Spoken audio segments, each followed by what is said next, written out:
Барлықтарыңызға қайырлы күн. Бүгін біз ешқандай жұмыртқаны және сүтті қажет етпейтін, өте нәзік болып шығатын шоколадты пирог дайындаймыз. Ол үшін ең алдымен құрғақ ингредиенттерімізді араластырып аламыз. Таза ыдысымызға ұн, қант, какао және разрыхиттерімізді қосып, бір-бір араластырып жібереміз. Кейін үстіне бөлме температурасындағы суымызды қосып, жақсылап біркелкі масса болғанша араластырамыз. Және оның үстіне шемішкі майымызды қосамыз.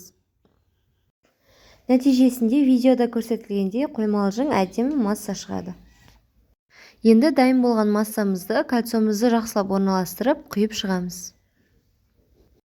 Кейін 180 градуста қызып тұрған пешімізге пирогымызды пісіріп аламыз. Пирогымыз пісіп шықты.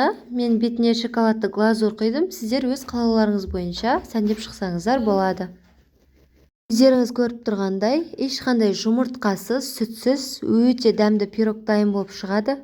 Міндетті түрде жасап көріңіздер. Егер менің рецепттерім ұнап жатса, каналға тіркеліп, лайк басып, комментарий қалдыруды ұмытпаңыздар.